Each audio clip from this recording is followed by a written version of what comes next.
And so this man continued to imagine. As days go by, he imagined killing most of the people he ever came into contact with. These people have slighted this man in one way or another. He saw no worth in these people's lives. Trains of coherent thoughts in his journal entries were often interrupted by poignant broodings. In many passages, he stopped to assert how he hated himself. He also routinely paused to make it known that one day he will indeed kill himself. All the broodings seemed to energize him. Its effects were there for Michael to read. In the immediate aftermath of his many broodings, the decisiveness of his expressiveness became considerably more lucid and even more coherent. This man recorded many of the daily conversations which he shared with the people he knew. All those conversations conceived a great amount of boredom within this man. He claimed to be bored to the point of immense frustration and aggravation, which further deepened his desire to kill. In speaking with the people he knew, this man felt that these people's comments trespassed and crossed the line against him both ethically and morally. This man chose neither to address those trespasses nor leave those matters to rest. This man could not stand the weight of those sufferings. He just wanted the disturbances to dwindle and diminish in the immediate aftermath of his multiple occurrences. When bothered by the disturbances, he would stew and brood over the ramifications resulting from these people crossing the line. Michael thinks this man's expectations of dwindling and diminishing to be impractical and unreal. Beneath this man's polite and respectable outward demeanor, he hid a keen affinity for violence and murder. In the many of his journal's passages, he celebrated the many acts and traits which upheld both violence and murder. His writings were strikingly similar to many offerings that Michael had come across in the past. This man ruled over his own acts. He chose to embody those traits, and thus the desperation continued to advance against him. This man was desperate because even as he celebrated, his very vitality and essence were both being cornered and surrounded. To counter this growing desperation which continuously gnawed at his existence, he began to acknowledge himself as his own master and lord. Thus, empowering himself, he answered only to himself. Nothing else mattered. He wanted to serve and please himself only. He only committed to acts that benefited himself. This man refused to change. He refused to search for or find new ways to adapt in order to reverse this desperation that had come to him. Instead, this man chose to find many new motivations to kill and spend more time within his flights of imagination, which he poignantly recorded. Those many flights had him inflicting bodily injuries which increased in severity. Michael sees how vulnerable the mind can be to offerings in this world. At some point of this man's recorded history, he killed a person through a fit of rage. This man chronicled his thoughts after he finally brought his many flights of imagination to fruition and reality. The victim, on that very occasion, completely crossed the line and shamed this man. This man did not document what exactly it was that the victim did to him. This man just wrote about the particular aggravation being a terrible disruption in life, and that this disturbance would never be able to be dwindled or diminished, which to this man justified the outcome. The violent actions all fell into place abruptly with great rapidity. A subjugation to anger it was, and before this man could fully grasp onto his wits, he was in position to lay down the killing stroke. As this man stood over the victim, this man's fear of legal prosecution and potential penalization determined that there was no turning back for both this man and the victim. And so this man laid down the killing stroke. He stood firm in words that the deed had to be done. To be imprisoned was not an option for this man. This man also wrote that if he was ever going to overcome a desperation that had now taken over his life, his many flights of imagination had to be fully realized. It was the only logical move to this man's knowledge and decisiveness. The victim was a person that this man often came into contact with. The act of murder was something that intrigued this man. Murder was something that this man had greatly desired to enact. Those sentiments were stated as such in this man's own words. Yet, after the first time this man spilled blood, this man claimed it had left no lingering sense of pleasure for him, and that nothing had changed within him. But still, he felt the mighty urge to kill again. This man could not explain it. He was just expressing how he felt.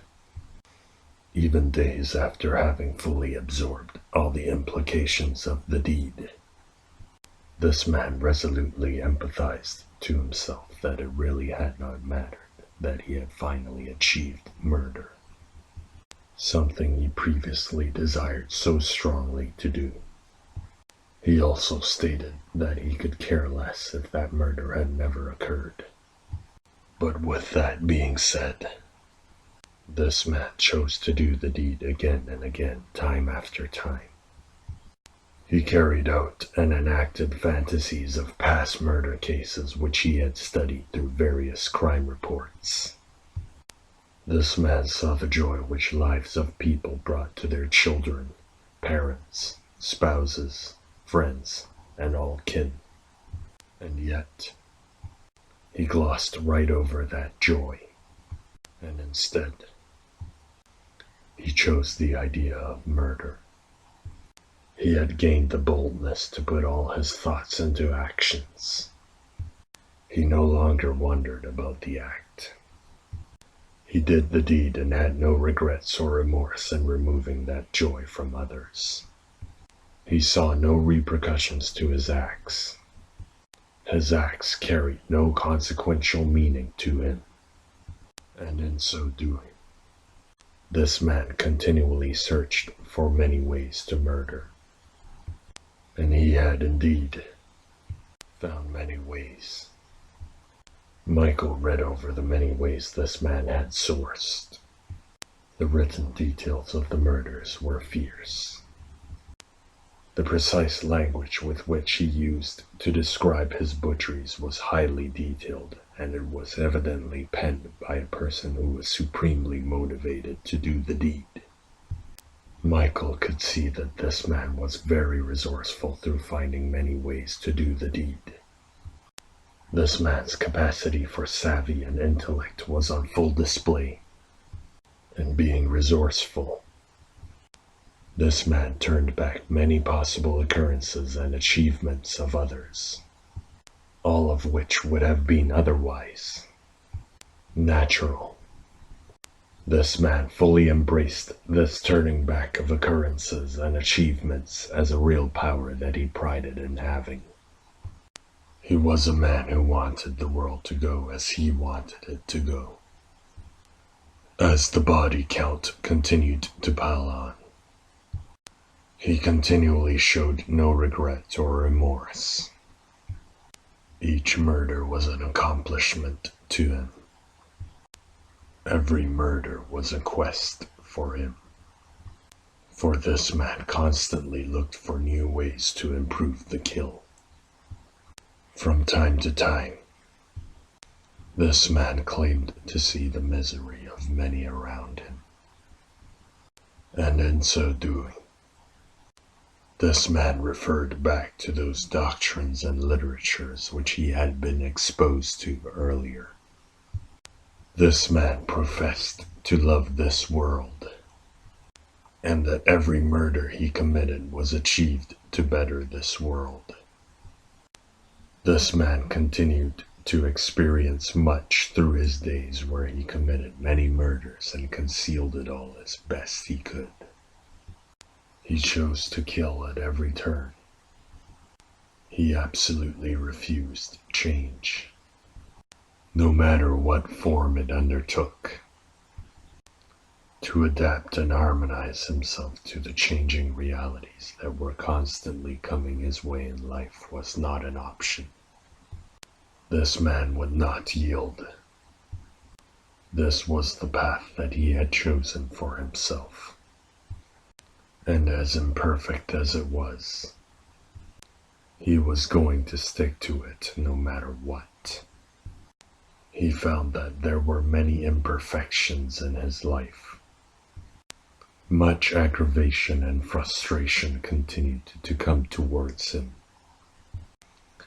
Wherever or whenever an aggravation or frustration came, this man refused the requisite patience crucially needed to let those arduous times reach an end. Unfailingly, to satiate a vexation, this man would handily contrive many acts to bring about those ends. The end of anything. Michael ponders the end. Michael's end was brought about in time. And now, being here, having come through life, Michael has watched and learned, all while standing true to this gift. Michael also recognizes and sees another's gift. It is through time that Michael has been delivered a convalescence through a coalescence. Michael continues to read, having strategically brought about many ends. This man built a successful life that had capitalized on the incidental absence and disintegration of another. It may have seemed incidental to any casual onlooker. However, all absences and disintegrations were thoughtfully contrived by this man. In this man's final note, he stated that he would be gone for the time being because he could sense that the law enforcement officials were beginning to piece together many logics and reasons, and were now getting too close for comfort. He also stated that the work he started on this very ground was not done yet, that it would be completed eventually, that he would continue to right the wrong, and that if other citizens would capitalize like he did, there would be greater success and happiness all around the world. Michael looks inwardly again. He sees his own completion. He feels the saturation, while he is content. Michael knows that others have been where he is in life without having been through his path taken. The path that others have taken is that which is finished. Now, they need not add or work to complete it. Michael thinks of this man. The steps this man took were short and tenuous. He could scarcely bear the weight of life. Michael knows this tension. For once, Michael's every thought and act was constrained, stiff, and rigid. He would come to exasperation often. In time, he has untied that rigidness. His mind and body now feel loose.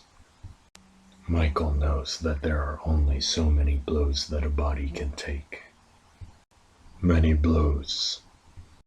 Michael remembers being in control of numerous situations while delivering many blows to strike people down. Michael remembers those acts and that path which he took in the delivering of those many blows. That path and those acts lead to definitive and horrific falls of others.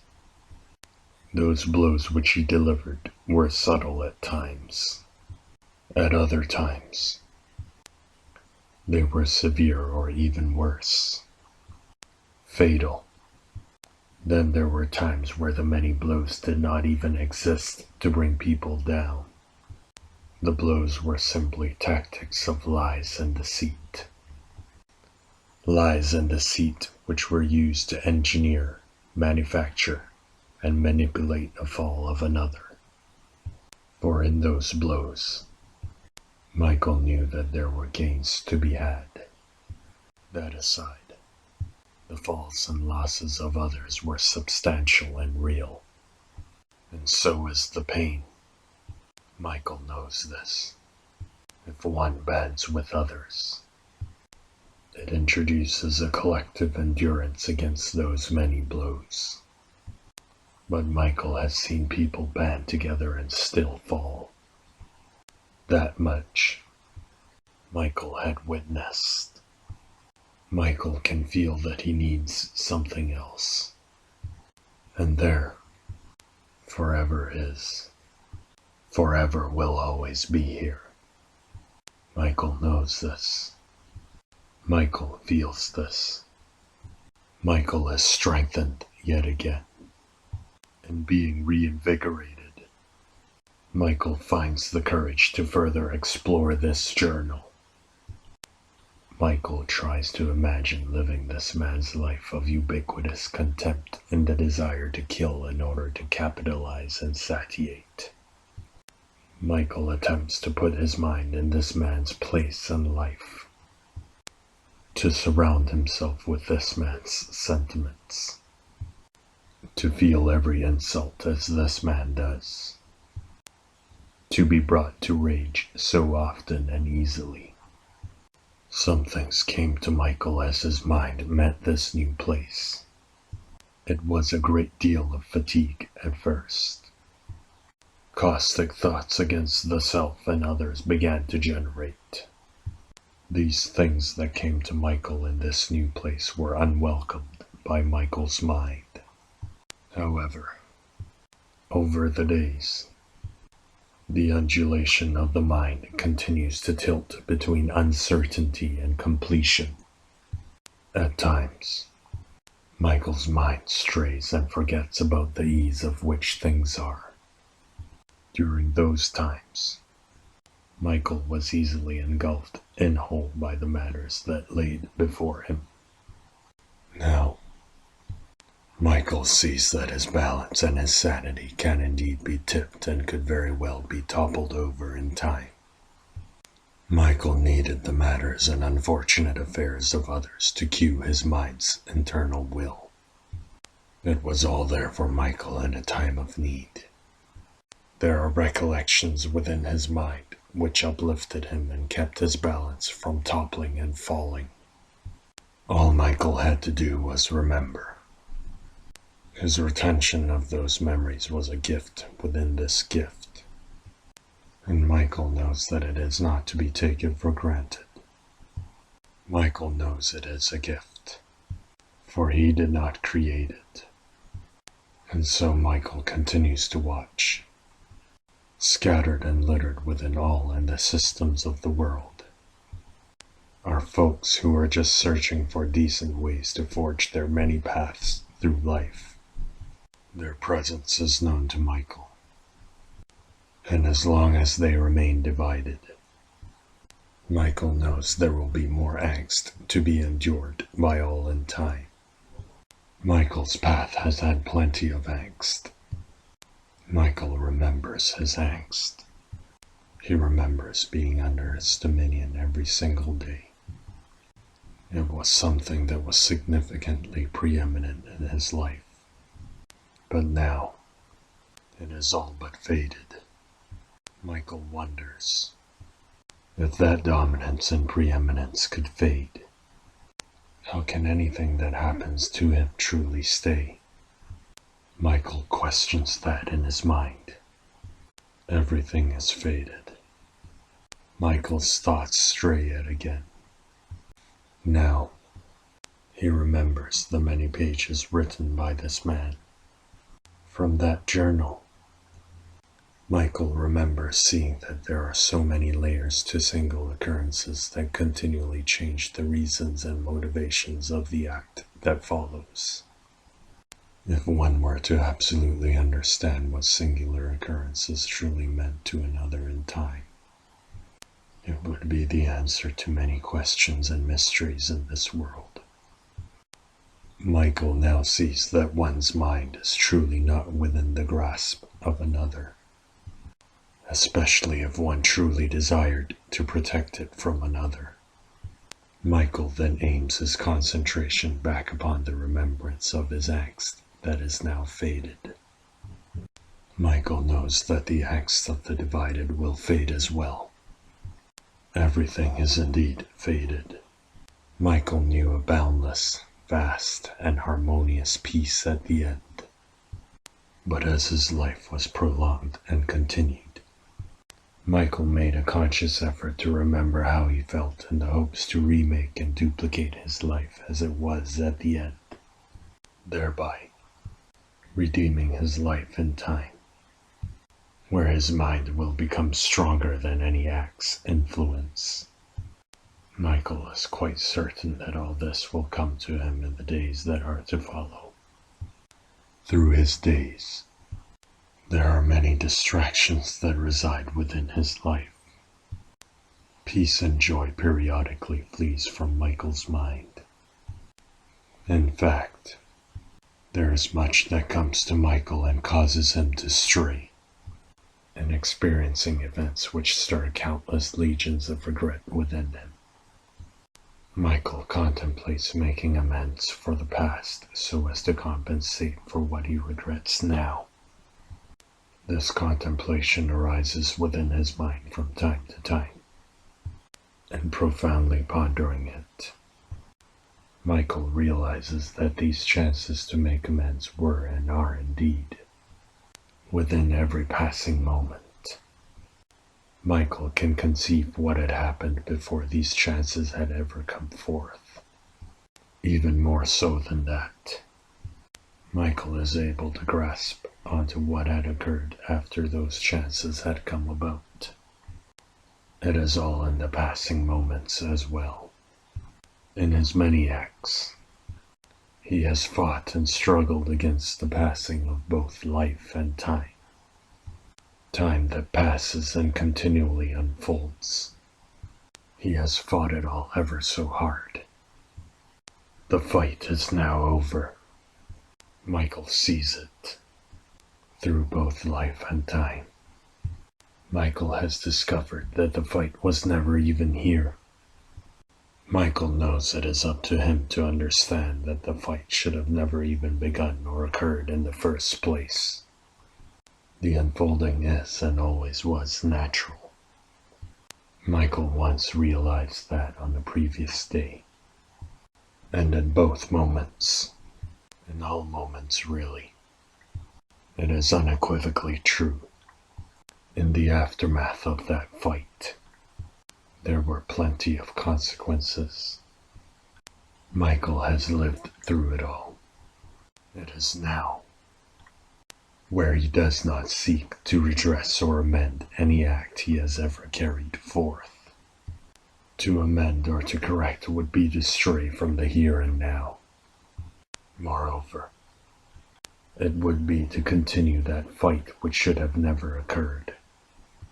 Having lived through the consequences, Michael is not drawn to do as such. It is all time that has gone by. It is not here. It will never return. He has seen life through being alive. And through being alive, time has given him much. He wants no more. He is here. He has all he needs. As Michael sees his balance make yet another return, he begins to question one thing. When and where will this undulation end?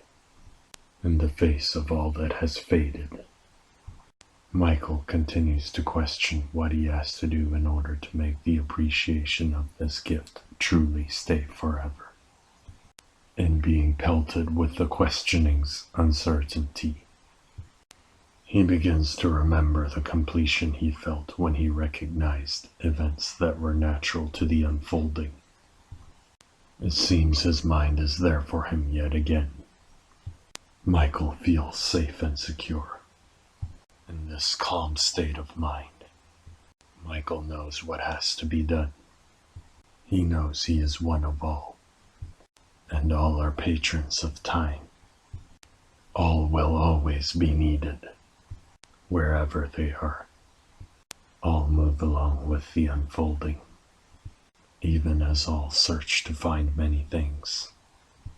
Michael knows this, because wherever this unfolding ends, the cause of the unfolding will be justified and validated within forever. Michael knows this as well. Mightily. All this had come to Michael's mind before in the unfolding.